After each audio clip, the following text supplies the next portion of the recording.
আমি রুমানা ফেরদৌস, সহকারী শিক্ষক, Shishu Niketan school and college, Kishoreganj, Nilphamari. অষ্টম শ্রেণীর শিক্ষার্থী বন্ধুরা, তোমাদের আজকে পাঠের বিষয় হচ্ছে বাংলা প্রথম পত্র। তোমাদের পাঠ শুরু করার আগে চলো আমরা একটা ছবি দেখে নেই।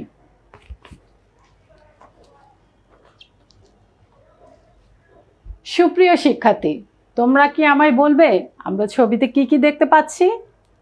হ্যাঁ শিক্ষার্থীরা, আমরা ছবিতে দেখতে পাচ্ছি কতগুলো ছবি রয়েছে এখানে। তার মধ্যে একটি ছেলে একটি পতাকা নিয়ে দাঁড়িয়ে আছে, অর্থাৎ কিছু বলার চেষ্টা করছে। আবার একদিকে কিছু নারী পুরুষ সম্মিলিতভাবে একত্রিত হয়েছে। আবার একদিকে আমরা শহীদ মিনারে পুষ্পস্তবক অর্পণ করতে যাচ্ছি। তাহলে এই যে আমরা বিষয়গুলো দেখছি, তাহলে তোমরা আমাকে বলো যে এখানে এককভাবে একটা প্রতিবাদ করছে, তাই না? আর যখন সম্মিলিতভাবে প্রতিবাদ করার চেষ্টা করছে বা কোনো কিছুর জন্য প্রতিবাদ করছে, তখন সেটাকে আমরা কি বলতে পারি? ঠিক বলেছ শিক্ষার্থীরা, তখন আমরা এটাকে বলতে পারি সংগ্রাম। হ্যাঁ, তাহলে এতক্ষণে আমরা বুঝে ফেলেছি যে এতক্ষণে আমরা বুঝে ফেলেছি সুপ্রিয় শিক্ষার্থীরা, আমাদের পাঠের বিষয় কি, তাই না? হ্যাঁ, আমাদের পাঠের বিষয় হচ্ছে, তাহলে দেখো আমাদের পাঠের বিষয় কি? হ্যাঁ শিক্ষার্থী বন্ধুরা, আমাদের পাঠের বিষয় হচ্ছে এবারের সংগ্রাম, স্বাধীনতার সংগ্রাম। কি সুপ্রিয় শিক্ষার্থী বন্ধুরা, পাঠের বিষয় কি? হ্যাঁ ঠিক বলেছ, এবারের সংগ্রাম স্বাধীনতার সংগ্রাম। আর এই এবারের সংগ্রাম স্বাধীনতার সংগ্রামটি কে লিখেছেন বলো তো? তোমরা কি জানো? হ্যাঁ ঠিক বলেছ, আমাদের জাতির পিতা বঙ্গবন্ধু শেখ মুজিবুর রহমান। আচ্ছা শিক্ষার্থীরা, তোমরা বলো তো এটা কি মাস? আগস্ট মাস।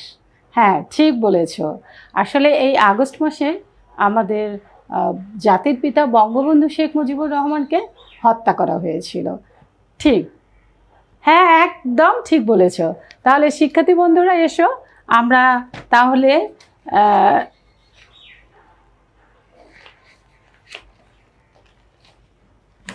শেখ মুজিবুর রহমান সম্পর্কে জানবো, অর্থাৎ লেখক পরিচিতি সম্পর্কে আমরা একটু জেনে নেই। শিক্ষার্থী বন্ধুরা, আমরা একটু খেয়াল করে দেখি, আমরা একটু কোথায় খেয়াল করে দেখব? বোর্ডের দিকে খেয়াল করব, ঠিক আছে? আচ্ছা দেখো, আমি পড়ছি, তোমরা একটু মনোযোগ সহকারে দেখো। হাজার বছরের শ্রেষ্ঠ বাঙালি বঙ্গবন্ধু শেখ মুজিবুর রহমান স্বাধীন সার্বভৌম বাংলাদেশ রাষ্ট্রের স্থপতি ও বাঙালি ও জাতিসত্তা বিকাশের পুরোধা ব্যক্তিত্ব। অর্থাৎ বঙ্গবন্ধু শেখ মুজিবুর রহমান ছিলেন আমাদের বাঙালি জাতিসত্তার, অর্থাৎ আমাদের বাংলাদেশ রাষ্ট্রের স্থপতি এবং জাতিসত্তার পুরোধা ব্যক্তিত্ব। বঙ্গবন্ধু শেখ মুজিবুর রহমান 1920 সালের 17ই মার্চ গোপালগঞ্জ জেলার টুঙ্গিপাড়া গ্রামে জন্মগ্রহণ করেন। কত তারিখে শিক্ষার্থী বন্ধুরা? 1920 সালের 17ই মার্চ। হ্যাঁ ঠিক শিক্ষার্থী বন্ধুরা, তোমরা ঠিক বলেছ, 1920 সালে 17ই মার্চ গোপালগঞ্জ জেলার টুঙ্গিপাড়া গ্রামে জন্মগ্রহণ করেন। বঙ্গবন্ধু শেখ মুজিবুর রহমানের পিতার নাম হচ্ছে লুৎফর রহমান এবং মাতার নাম সায়রা খাতুন। বঙ্গবন্ধু শেখ মুজিবুর রহমান ভাষা আন্দোলন সহ বিভিন্ন গণতান্ত্রিক আন্দোলনে যোগ দিয়ে তিনি বহুবার কারাবরণ করেছেন। শিক্ষার্থী বন্ধুরা, কারাবরণ আমরা বুঝি তো, তাই না? হ্যাঁ, অর্থাৎ যেখানে বন্দি করে রাখা হয়। বাঙালি জাতীয়তাবাদের ভিত্তি রচনায় তার অবদান ছিল অপরিসীম। স্বায়ত্তশাসনের দাবি, 6 দফা আন্দোলনের মুখ্য প্রবক্তাই ছিলেন এই বঙ্গবন্ধু শেখ মুজিবুর রহমান। 1969 সালে বঙ্গবন্ধু উপাধিতে তিনি ভূষিত হন। 1971 সালে 25শে মার্চ ধানমন্ডির বাসভবন থেকে বঙ্গবন্ধু শেখ মুজিবুর রহমানকে গ্রেপ্তার করা হয়। অতঃপর 26শে মার্চ প্রথম প্রহরে বাংলাদেশের স্বাধীনতা ঘোষণা দেন আমাদের জাতির পিতা বঙ্গবন্ধু শেখ মুজিবুর রহমান। শিক্ষার্থী বন্ধুরা, 1972 সালে 10 জানুয়ারি পাকিস্তান কারাগার থেকে বঙ্গবন্ধু বেরিয়ে এসে যুদ্ধ বিধ্বস্ত এলাকাগুলোকে কিভাবে আরও উন্নত করা যায় সেই প্রচেষ্টায় লিপ্ত হয়েছিলেন। 1947 সালে জাতিসংঘ সাধারণ পরিষদে একমাত্র তিনি অর্থাৎ বঙ্গবন্ধু শেখ মুজিবুর রহমানই বাংলাতে ভাষণ দিয়েছিলেন। শিক্ষার্থী বন্ধুরা, 1975 সালের 15ই আগস্ট সামরিক বাহিনীর হাতে সপরিবারে তাদেরকে নিহত করা হয়। তাহলে শিক্ষার্থী বন্ধুরা, আমরা জানলাম যে বঙ্গবন্ধু এবারের সংগ্রাম স্বাধীনতার সংগ্রামটি লিখেছে বঙ্গবন্ধু শেখ মুজিবুর রহমান।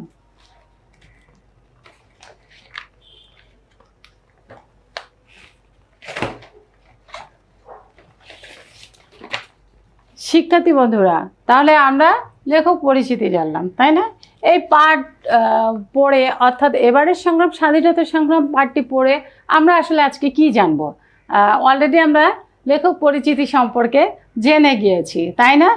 লেখক পরিচিতি সম্পর্কে আমরা জেনে গিয়েছি এবং লেখক পরিচিতি সম্পর্কে এখন আমরা বলতে পারবো তো, তাই না? বঙ্গবন্ধু শেখ মুজিবুর রহমান কি ছিলেন? জাতিসত্তার পুরোধা ব্যক্তিত্ব ছিলেন। তার জন্মস্থান সম্পর্কে আমরা বলতে পারবো। 1920 সালে 17 মার্চ কোথায়? গোপালগঞ্জ জেলার টুঙ্গিপাড়া গ্রামে জন্মগ্রহণ করেছেন। তার পিতার নাম বলতে পারবো, মাতার নাম বলতে পারবো, তাই না? এবং তিনি আমাদের দেশের জন্য যে নির্লস প্রচেষ্টা করে গিয়েছেন সেটা সম্পর্কে জানতে পেরেছি। 72 সালের সংবিধান সম্পর্কে জানতে পেরেছি। 69-এর এত কিছু জানার পরেও আমরা কি মনে রাখতে পারবো না যে আসলে এবারের সংগ্রাম স্বাধীনতা সংগ্রামটি হচ্ছে আমাদের জাতির পিতা বঙ্গবন্ধু শেখ মুজিবুর রহমানের রচিত। তারপর 1971 সালের 17 মার্চের 18 মিনিটের ঐতিহাসিক ভাষণ সম্পর্কে আমরা বলতে পারবো। অর্থাৎ 7 মার্চের যে ভাষণটি তিনি দিয়েছিলেন, ঐতিহাসিক ভাষণটি, সে সম্পর্কে আমরা বলতে পারবো। ঐতিহাসিক ভাষণে বঙ্গবন্ধু শেখ মুজিবুর রহমান কিভাবে স্বাধীনতা সংগ্রামের আহ্বান জানিয়েছিলেন তা জানতে পারবো। অর্থাৎ তিনি আমাদের দেশের জনগণকে কিভাবে আহ্বান করেছিলেন সেটা আমরা জানতে পারবো। ভাষণটিকে কোন ভাষণের সাথে তুলনা করা হয়েছে তা ব্যাখ্যা করতে পারবো। শিক্ষার্থী বন্ধুরা, তাহলে এই পাঠ শেষে আমরা এটাই জানতে পারবো, তাই তো?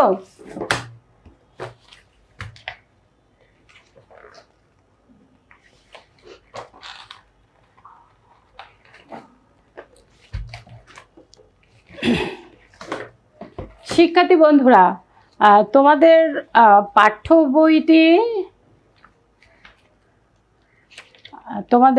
বইয়ে 31 নম্বর পৃষ্ঠাটি একটু খোলো।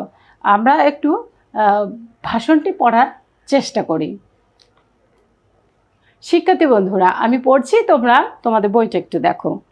এই পটভূমিতেই 1971-এর 7 মার্চ ঢাকার রেসকোর্স ময়দানে অর্থাৎ বর্তমানে সরোয়ার্দী উদ্যান প্রায় 10 লক্ষ লোকের উপস্থিতিতে বঙ্গবন্ধু শেখ মুজিবুর রহমান এক ঐতিহাসিক ভাষণ দেন।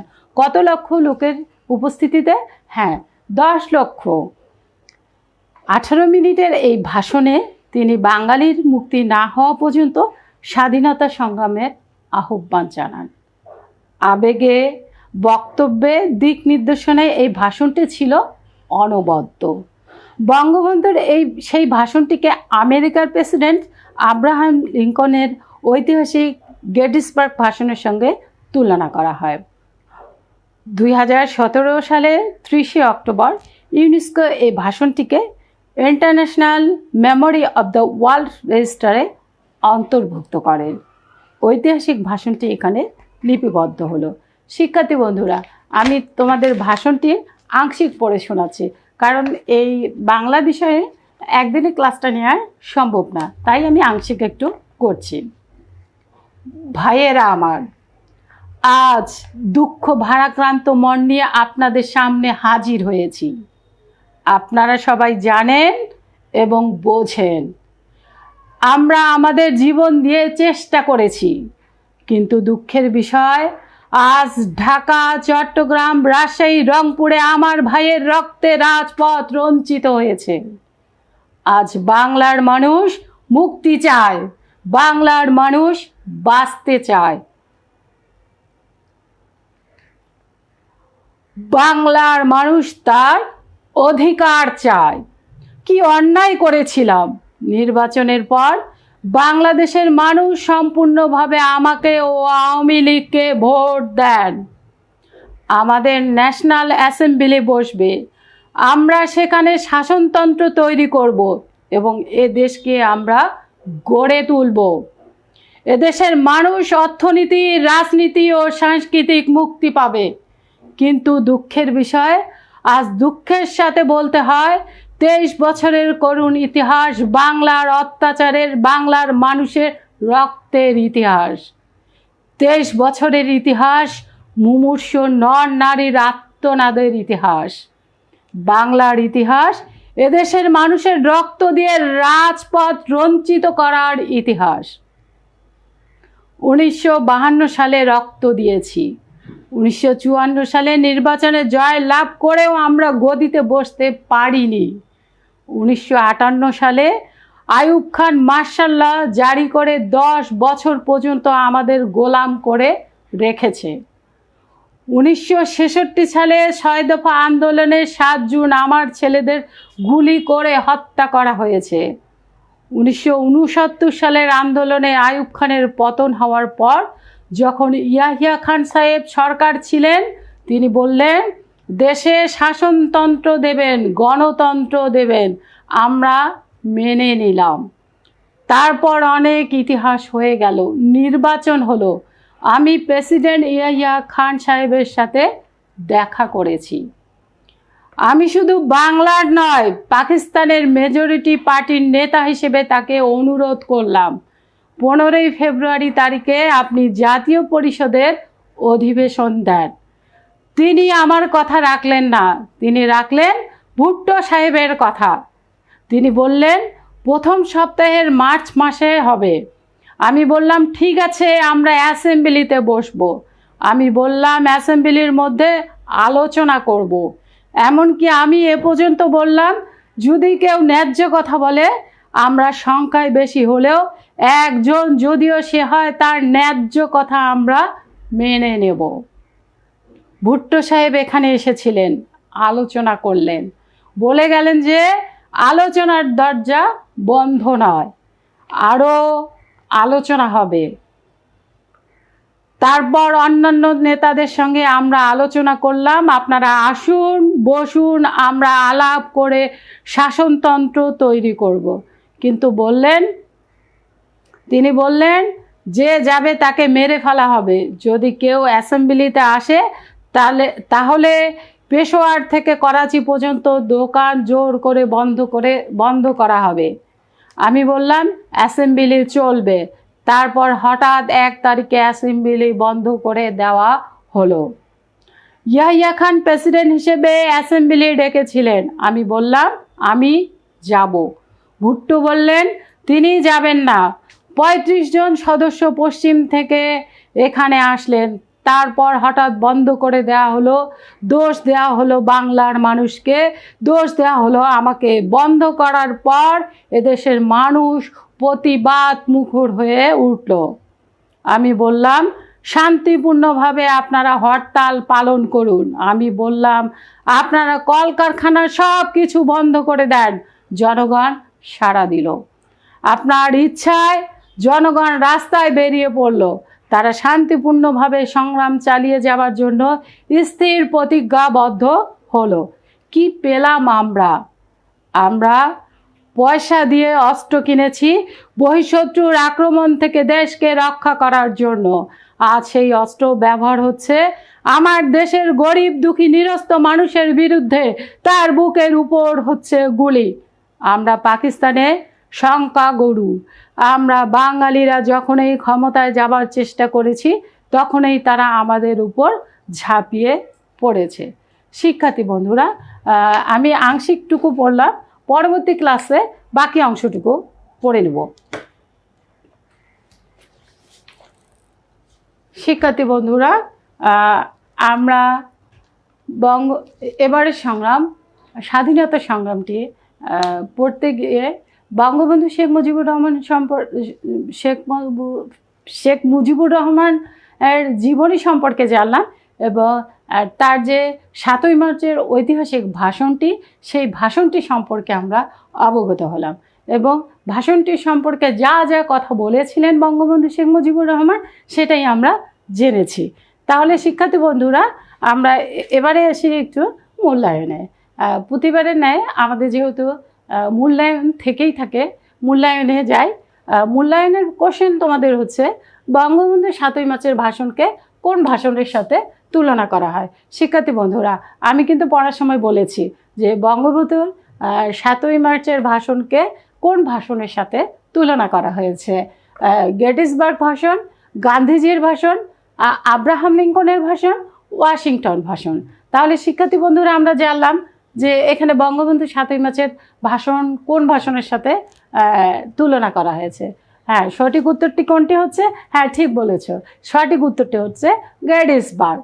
শিক্ষার্থী বন্ধুরা, বঙ্গবন্ধুর অপরিসীম অবদান, অর্থাৎ আমাদের দেশের জন্য বঙ্গবন্ধু যে অবদান রেখেছেন সেই অপরিসীম অবদানটি কোনটি? বাংলাদেশের সংবিধান রচনা করার, বাঙালি জাতীয়তাবাদী ভিত্তি রচনায়, যুদ্ধ বিধ্বস্ত দেশ গড়ায়, নিচে কোনটি সঠিক? শিক্ষার্থী বন্ধুরা, এই ছিল আমাদের মূল্যায়নের প্রশ্ন। এবার আমরা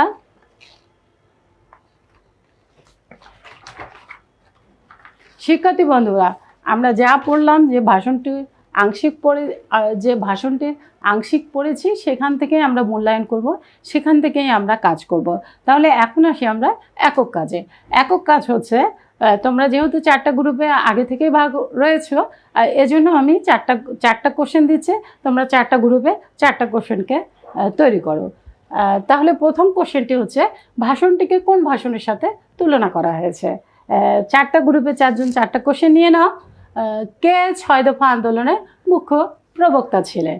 কে এই 6 দফা আন্দোলনের মুখ্য প্রবক্তা ছিলেন? বাংলার ইতিহাস রাজপথ রঞ্জিত করার ইতিহাস, উক্তিটি কার ছিল? বাংলার ইতিহাস রাজপথ রঞ্জিত করার ইতিহাস, উক্তিটি কার ছিল? সুপ্রিয় শিক্ষার্থী, তৃতীয় কোশ্চেন হচ্ছে, শেখ মুজিবুর রহমান কত সালে বঙ্গবন্ধু উপাধিতে ভূষিত হন? কত সালে বঙ্গবন্ধু উপাধিতে ভূষিত হন? শিক্ষার্থী বন্ধুরা, শেখ মুজিবুর রহমান কত সালে বঙ্গবন্ধু উপাধিতে ভূষিত হন? এই ছিল আমাদের 4টি একক কাজ। শিক্ষার্থী বন্ধুরা, তোমরা তাহলে এই 4টি কাজ ঝটপট করে ফেলো। তোমাদের সময় হচ্ছে 2 মিনিট।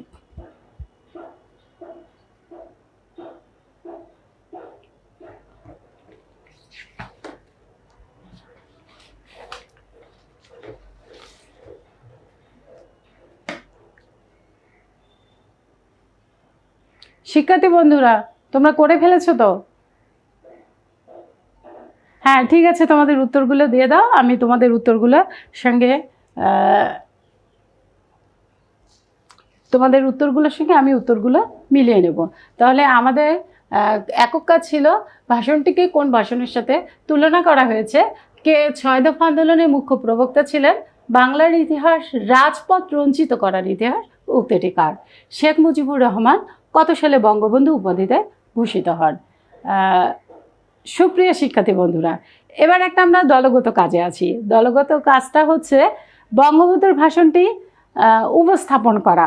অর্থাৎ কিছুক্ষণ আগে আমি যে ভাষণটি বলার চেষ্টা করেছি, অর্থাৎ বঙ্গবন্ধু শেখ মুজিবুর রহমানের মতো হবে না, কিন্তু চেষ্টা করেছি।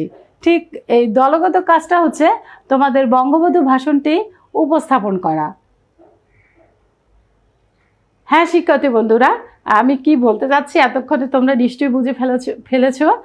তোমরা এই ভাষণটি কে কে উপস্থাপন করতে চাও বা কে উপস্থাপন করতে পারবে, তারা একটা তালিকা তৈরি করো। তালিকাটা ঠিক তৈরি করবে এরকম, তোমাদের নাম, রোল, যেহেতু অষ্টম শ্রেণীর ক্লাস এটা, সেহেতু শ্রেণী তো জানাই আছে, এই জন্য তোমরা নাম আর রোলগুলো লিখবা। আসলে কে উপস্থাপন করতে চাও, কে চাও না। তবে আমি আশা করি চাবো যে তোমরা সবাই এটাতে পার্টিসিপেট করবা। অর্থাৎ সবাই যদি সক্রিয়ভাবে অংশগ্রহণ করো, তবেই আমার পড়াটি সার্থক হবে। তবেই আমি যে ভাষণটি উত্থাপন করলাম বা উপস্থাপন করলাম, অতখানি ভালো করতে পারিনি, কিন্তু চেষ্টা করেছি ভালো করার। আমি আশা করি তোমরা যখন এটা উপস্থাপন করবে, আমার চেয়েও অনেক বেশি ভালো করবে। শিক্ষার্থী বন্ধুরা, তোমরা লিস্টটা করে ফেলেছো তো? হ্যাঁ ঠিক আছে, লিস্টটা করে ফেলো। আমি যখন যাব তখন আমাকে দিয়ে দিও।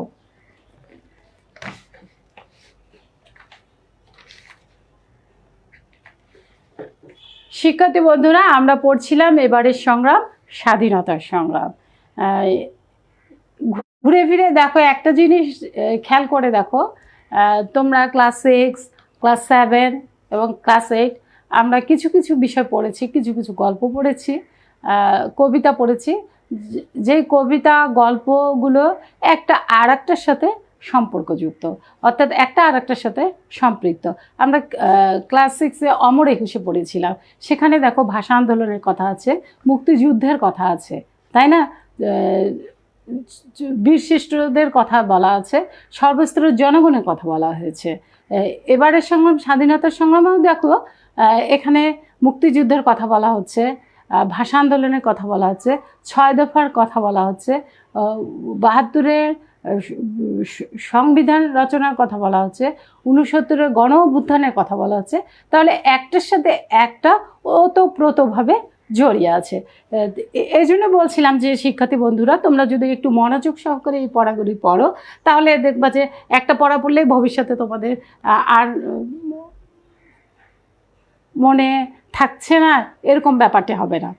যে একবার আমি মনোযোগ দিয়ে যদি পড়ি, যেমন দেখো বঙ্গবন্ধু শেখ মুজিবুর রহমানের জীবনীটা আমরা যখন পড়ছি, ক্লাস 6-এ পড়ছি, 1-2 বাদ দিলাম, তারপরে 1 থেকে আমরা পড়ছি, তার ছবি আঁকছি, তার পারিবারিক জীবনী সম্পর্কে জানছি। এটা ক্লাস 1, 2, 3, 4 থেকে আমরা জেনে এসেছি।